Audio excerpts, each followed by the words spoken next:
Hey, look at that. A soon-to-be 33-year-old quarterback who puts up really big numbers but hasn't really won anything is being traded out of the NFC North.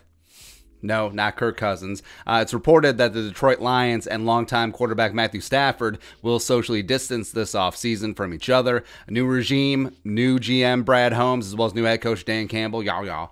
So where's the former 2009 number 1 overall pick going to end up? So here are the top 5 trade destinations for Matthew Stafford. It's basically whoever doesn't get Deshaun and who's kind of out of the range of the top 4 quarterbacks. Yeah.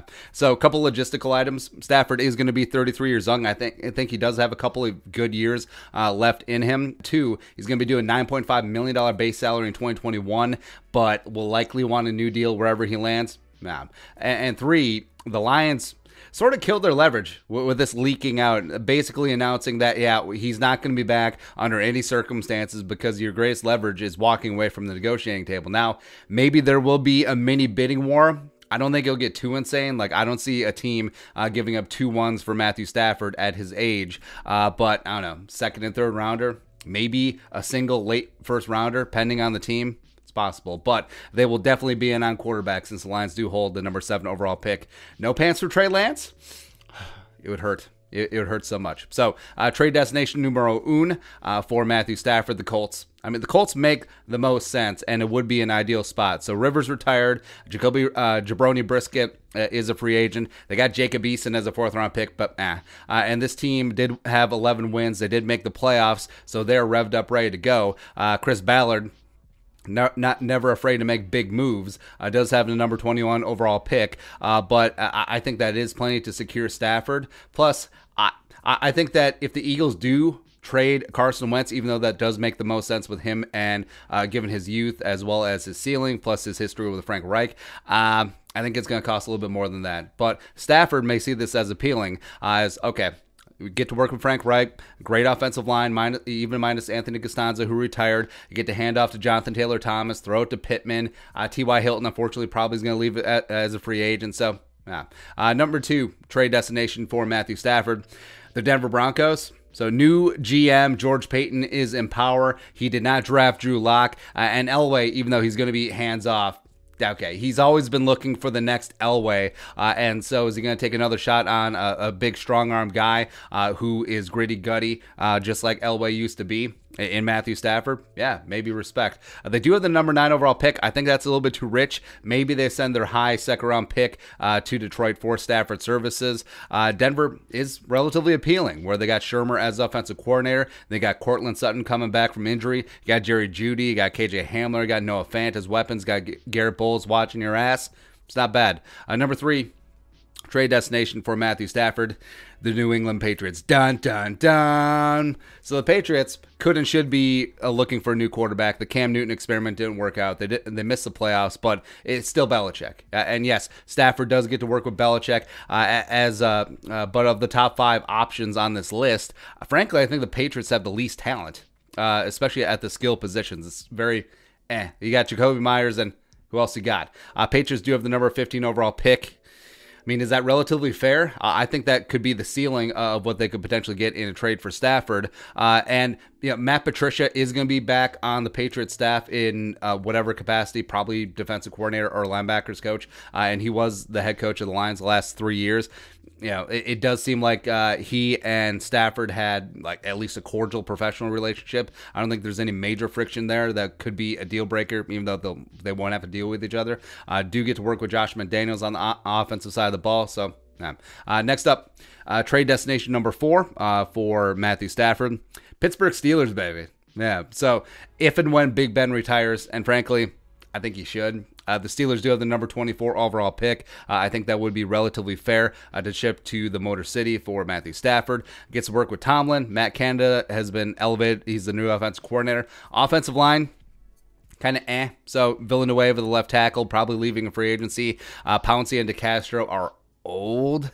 Yeah. But the wide receivers are pretty damn legit. Even if Juju leaves in free agency, you still got Deontay Johnson, still got Chase Claypool, the second-year guy, as well as you got James Washington in the final year of his rookie deal. So, I mean, it is appealing. It really is with the Steel City. 5, so you got the Saints. This one sucks.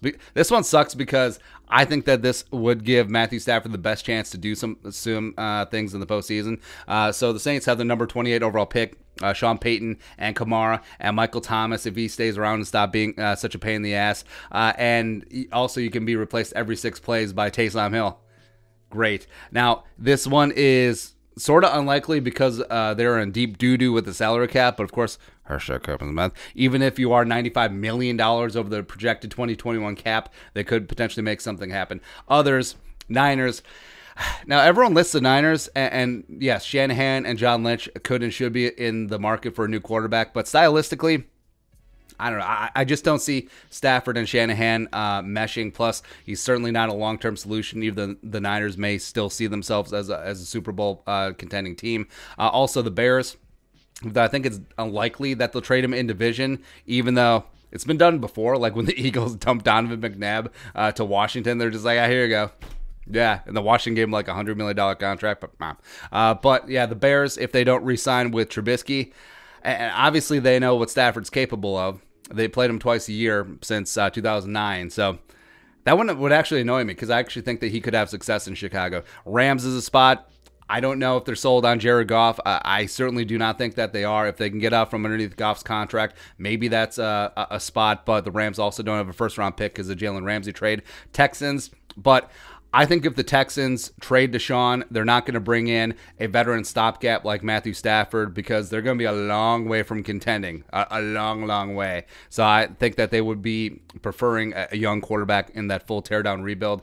The Jets, now, if the Jets do trade for a quarterback, it'll be Deshaun, or they'll just draft one at 2. So, nah.